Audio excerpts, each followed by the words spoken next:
All right. Yeah. Welcome to Coffee and Cannabis. I'm your host, Alyza, and this is... Corey, what up? Yo, we back home. What's good? What's good? Yeah. It's nice to be home. We had some time away in Atlantic City, you know. Shout out to the gang down there. Before we get into our episode, you guys already know how we do. For coffee, we have the Law of Donut Engineering. They go by LODG. Local spot here in the Heights, and they stayed open for like an extra 10 minutes to bring us coffee. And they also gave us some donuts. Shout out to them. Great place, local. You guys already know how we do. We like to make sure that we support the local places. And before Corey tells you what we're smoking on, I want to show you what he brought me. So corny. All about the health and wellness over here, baby. She got her fucking wick. I got my hemp wrap. She's Alyza Wick. I got my wick. Oh, yeah. Ooh. Oh, God. Ooh, John Wick, Alyza Wick. You got listen. Don't get me started. I'm not gonna talk about the brand that you got it from. We're just gonna put my thumb over this. That's but a very good brand. They do a lot of philanthropy. oh yeah, so much. Yeah, they donate a lot. So they say. Fucking troll. What we smoking on, babe? You are gonna be smoking on butter stuff, and I am smoking on Mandarin Skittles. So peace.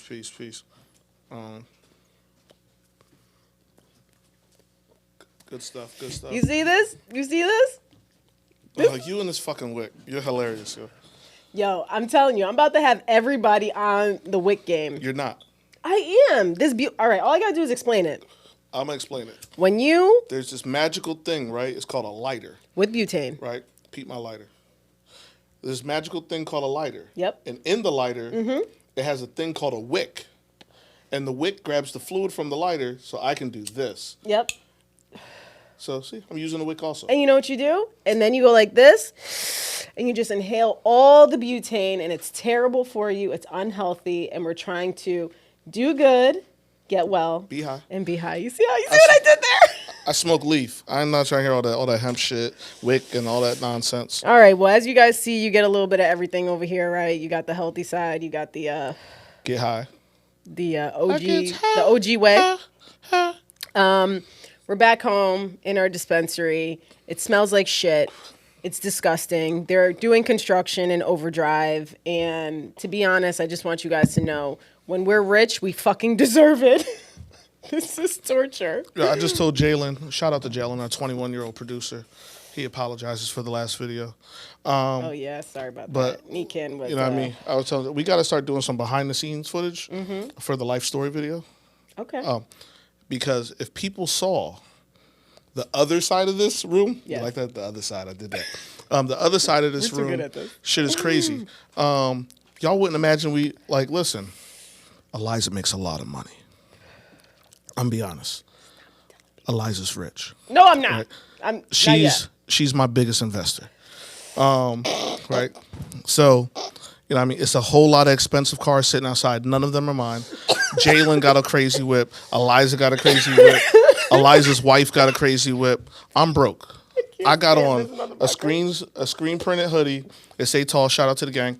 And I just want y'all to know that if y'all thought Alyza would, if someone showed you this room that we record in up here in the hood, yeah, you wouldn't believe it.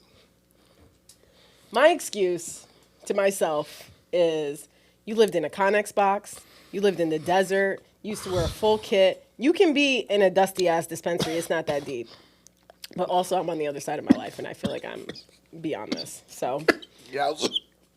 keep back at it, y'all. All right. Like, comment, subscribe. Our channel is, finally eligible for the monetization stuff. Jalen knows all the good things. So, thank you for everyone who subscribed in the past and people coming in the future. We have over 1,000. We just started this podcast at the beginning of the year, and it's been such a journey, but it's been dope. We've spoken to incredible people, great stories, sharing our platform, building the community here in Jersey and beyond, and it's just been really dope. I love it. Man, this podcast shit sucks. I'm tired of y'all knowing who I am. Yep. Yeah, I see Corey's sentiment. I don't like this shit. All right, what do we got? NECANN, we back from it. We're back from NECANN. Great time. That dope, bro. Shout out to Brennan. Shout out to Stan. The brothers, my brothers. I feel like I have not been to a conference that was that energetic in the East Coast, well, ever, to be honest. No, I mean, yeah.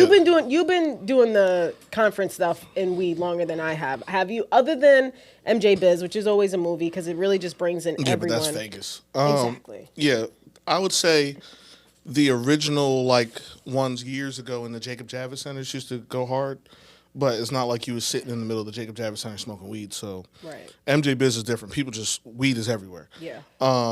And obviously in New York, just gone wreck. No fucking dispensaries. Shout out to Court. Yeah, that's different. But yeah, the John and AC was hard. After parties, rooftop parties. Yeah. That Fernway party was crazy. Yep. Yep. The rooftop John, weed as a giveaway at an event. Yep. Walking around with the platter, with the bud. That's hard. That was great. That was hard. That was great. So yeah, that was different. That was a little bit of a movie. Yeah. I had an issue while I was down there though. What's As you the know, issue? I got too high on Saturday. If you remember, I had to go back to the room and take a nap like Yo, an you old were man. faded, bro.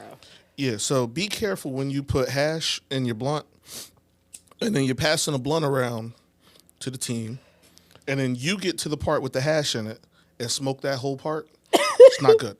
So yeah, I got way too faded. Shout out to Candace. She treated me like I deserved to be treated, fragile, and got me back to my room. I had to go take a nap, but I was back for the after party though. She helped you out? Yeah, she walked me to the door of the conference. Luckily, I was right across the street, right. and I stumbled my ass across the street and laid in the bed and cuddled with a pillow. I feel like I only seen you that high one other time, and it was when we filmed a lot of podcasts in one day. Yeah, the one time we did 3 podcasts Yep. a day. By the time I was like, yo, I'm faded. Yeah, but that was the only time I ever seen you that fucked up. So when I was looking at you at the conference, I was like, yo, this motherfucker is really gone. No, you don't understand. I was looking at me. There was no mirror. I saw me. I was like, fam, you're faded. And then the nigga that looked back at me was like, yeah, fam, we are. Yeah, I was that fucked up. So yeah, after a while, I was like, yo, I gotta go. I had a You're an idiot. Nah, so I seen a couple people talked to a couple people since I was back from NECANN. They was like, yo, I walked around Saturday. I saw the booth. It looked really great. I didn't see you, yo. And I was like, oh, I was running around and shit. Yeah. Yeah, I was high. I had to be taken back to the room, escorted back to the room there. But I took a little nap and I came back. Strong. Came back strong. He did. There we go. He did. He came back strong. Went to a rooftop party. It was a good time. I, on the other hand, was doing a lot of working. So while Corey was smoking lots of blunts and drink. You also drank some infused wine. I did try the infused wine. Everybody was giving you vapes. It was a lot of stuff. Shout out to Green Tank that took care of me. Yep. But yeah, people love me. Listen, I'm used to that. I done been in this legal weed game for almost 6 years. I'm used to going places and people handing me things. Give me weed. Treat me nice. But sometimes you should take it back. You don't have to use it immediately, Nah, you guys show them appreciation for their gifts. Let me try this. Let me do a live demo right now with you. What the fuck you hand me? Let me try this shit real quick. Yeah. Me, on the other hand, I was working lots. So I didn't get to be as faded as Corey was. I was scared for you because when I realized how I got that high, I was like, fuck, she smoked that same blunt, but apparently you hit no part of the hash. Because I was like, fuck, she's about to go on stage. I know what I'm feeling right now. I was like, I hope she keep it together. But then you was like, you was fine. I was like, well, fine, I'm a bitch. Whatever. I saw you come in. I was sitting on the stage having my talk, and there you are in the back, I think I killed Alyza. That's what when I got off, you were like, are you okay? You good, and I'm yo? like, I'm fine. It's like, because this is rough. Yeah. Well, shout out to everybody that came to all of our talks. I did a CSR with branding with CSR. That was really, really dope. And we also did a Women in Cannabis panel. Shout out to my other panelists that were there with me, Drew, Kate, Miss Grass. It was dope. It was just so much good energy and so much positivity and so much culture. That's one thing that I really want to talk about. I feel like, and this is no shade to other states because I don't know what it's like, but I feel like Jersey has taken control and has been like, listen, we're not going to let this develop into whatever you want it to develop. This market was already here. And although we do all believe in doing things the right way, we still want to have some culture in this industry. Yeah. And I think everybody is contributing to that. And the fact that Brendan and Stan had the opportunity to partner with NECANN, and then we all, came together as that whole social equity corner in space. Yeah. It was just, I never seen anything like it. Yeah. I never seen anything like Shout out to my brothers for having the black ass cannabis convention, but still very professional. See, a lot of y'all, if I say was the black ass, professional. y'all think it's not professional, Right. which y'all fucked up. But yeah, no, it was still hard. It was a really good time. That's true though. They do think if you say that it's too diverse, then it must have been ratchet. Yeah. It's no, it was actually really well put together. And I've seen probably 3 other quote unquote conventions that are gonna pop up. Y'all shit is whack already. Yeah. And everybody's just gonna copy that. So B and Stan, I hope you're ready for your phone to ring. Oh yeah. Because people already calling you, trying to hit us up, like, yo, come to this convention for us and Yes. talk on this panel. And it's like, stop it. Yeah. I'm really expensive. She's rich. And then I was gonna do something for somebody free today, and they emailed me back. You know what? I'm not gonna get into that. Because I'm not even gonna give them this. I did something free today. I taught somebody how to make a brand, how to get their pitch deck right. Okay, that was the charity for today. Good. Yeah, I'm a giver. Construction. Oh yeah, construction update. They got the floor ripped up. Shit is wild. You know what I mean? They cleared out. We got parts of the wall open. The floor is all ripped up. Got all the string and the lines, getting ready to pour concrete. And then in another week, get the framing going. Yeah. Yeah, it's moving along pretty quickly. Yeah, this part's going to be good. So we all right. I was driving down Central earlier. Shout out to Sweat. If anybody doesn't know, my other business, Sweat, just opened up. Fire. 317 Beautiful space. Central Avenue, Jersey City, The Heights. There you go. Beautiful space. Right across from that Burger King, you know what I'm saying? There's no weed, but, cannabis friendly. Some wellness events. Some wellness and weed events. A lot of things coming. It's huge. It's almost 2,500 square feet. So, but anyways, I was driving down over there, and I saw somebody down the block with a toss hat on, just walking. Nice. And I was like, it just made me smile. Everybody's excited for their local neighborhood dispensary. Listen, shout out to all the people that bought merch while we was in Atlantic City. We Yes. appreciate you. The merch was heavy. Yeah, I know. So there was a lot of merch love while we was down there. That's dope. Yeah. So you know what I did want to talk to you about? This was on my mind earlier because I wanted to get some of your insight about this descheduling. Yes. Because my opinion, I feel like every single email that I get lately is some blog post or some chat about it. And I understand that, that's a trending topic, so people need to stay abreast. But I'm sort of I don't really get it. And the reason why I say I don't get it is because, I feel like it's smoke and mirrors, right? It is. Descheduling, they were taking it from a 1 to a 3, but I just feel like the schedule is for control of drugs anyway. That's what the schedule is intended for. Yeah. And it's not that. So what do we even... It needs to completely come off, in my opinion. Yeah, but there's nuance to it. So it's dropping down to a 3, which just makes it still a regulated drug. Just means I believe that's at the level where doctors can prescribe it, something like that. Okay. Instead of it just being completely unusable, right?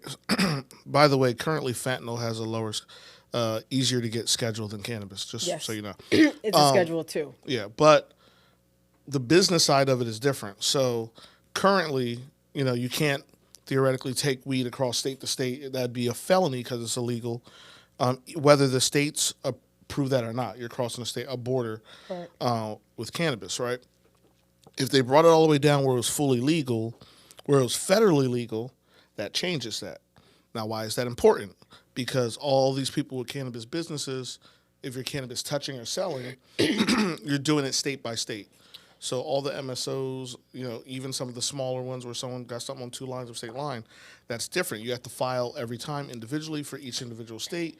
You got to create another business entity, put it under an umbrella entity. That's an S-corp. We don't go in that. But point is, when it can cross federal lines, people will lose their jobs. You got to understand that. So if you have an MSO that's in 7 different countries, that's 7 different states, that's 7 different grows, full manufacturing setups, all the bureaucracy built into that, and then you have the retail locations. If you don't think that cannabis is going to get grown in the middle of Kansas somewhere, getting shipped around the country, not being fresh, Yep. things like that, like any other consumer goods, Yep. you're crazy. listen, that descheduling happens within 3 years. Philip Morris, Anheuser-Busch, Monsanto, maybe one other are going to own 80% of the cannabis industry. And that's why retail, delivery, some of the smaller licenses that aren't predicated so much on the growing aspect are important, because those are the ones that have the best opportunity for longevity, because it's not based on growing the product.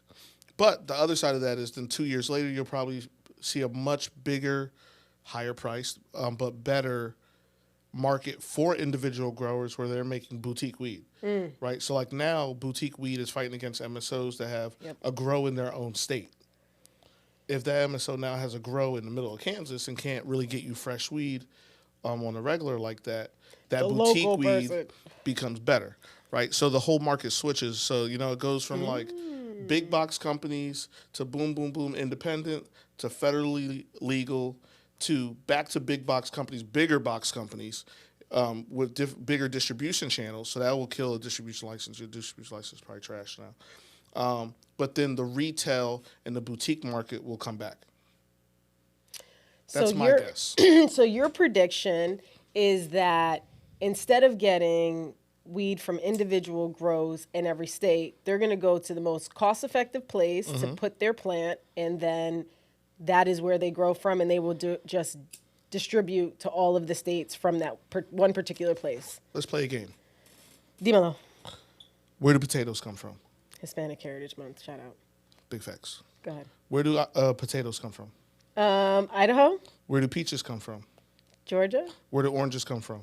Florida. No, you're right. They're definitely not going to ship it all over the country.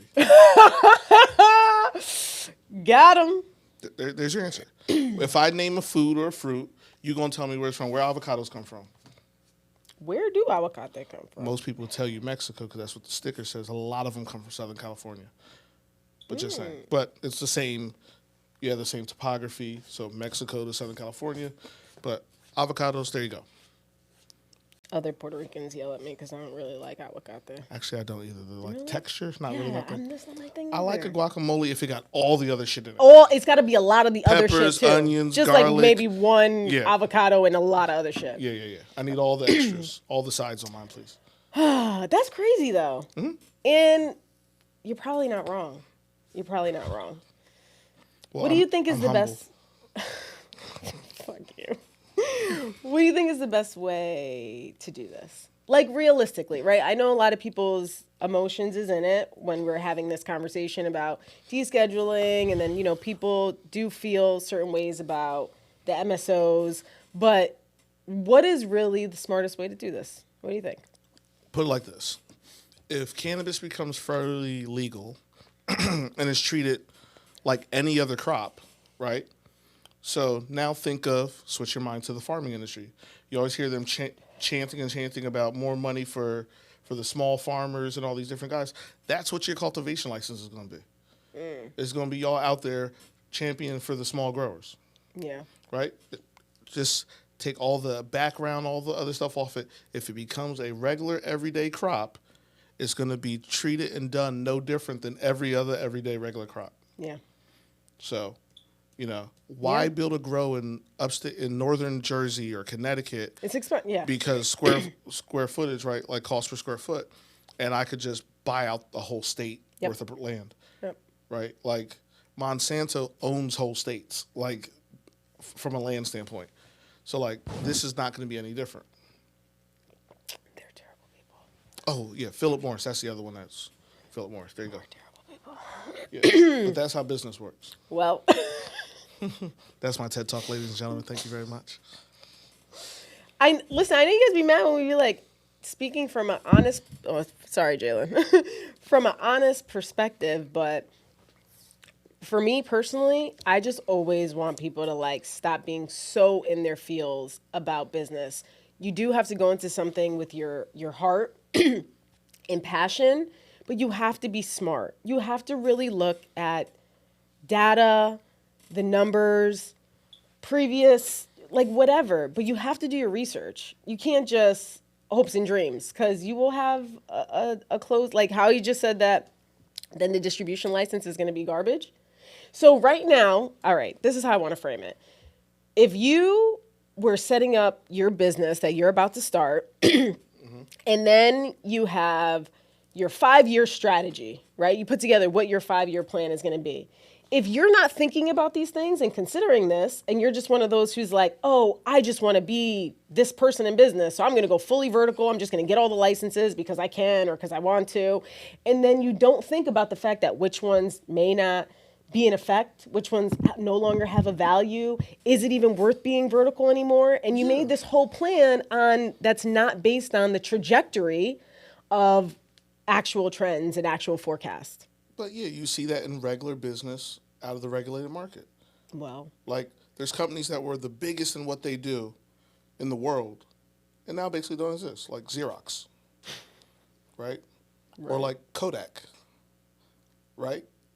Like, this exists already in business. People just don't, people are so focused on putting cannabis in its own box that they forget that there's no box for money. Money is business. That's how this shit goes. And once they take the federal legality stuff away from it so that the real big dogs that make money can actually do it without messing up their money, or a bank could actually back it without fucking up its FDIC status, then you're going to really see how the industry is. Everyone like, oh, I'm in the industry and I'm doing this and I'm doing that. None of you understand the industry. so while we just hurt everybody's feelings, let's put some positivity Hold into on. this. Let's talk about hurt feelings, right? And humility. So, my homie around the corner, he owns the spot, right? Right. And trust me, I'm humble. I swear, I'm not. But the homie around the corner, he's talking to me, oh, Corey, I can't wait for the dispensary to open. This is so good. This is great. I'm like, that's what's up. Thank you. He's like, I got to introduce you to my son. I swear, he probably knows more about weed than you do. I was like, okay. Hey, do you know what I do for a living? Because now this is where the part where I was flattered. He's like, aren't you like a finance guy in the city in Manhattan? And I was like, I wish, right? Because I wouldn't need this weed money. And I was like, no, I'm a VP of one of the biggest cannabis companies in the country. And he goes, oh. Yeah, oh, motherfucker. Yeah. That's why I don't believe in humility. Yeah, I'm not going to be humble about something I worked for. That's true. Right? And do every day. Yeah. No, it's no nepotism. Nobody gave it to me. Yep. There were no freebies. Yep. Had to go backwards a couple times. Not humble about it. Tired of the hard work, but not humble.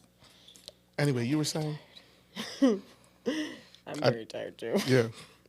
I fell asleep while getting a haircut yesterday.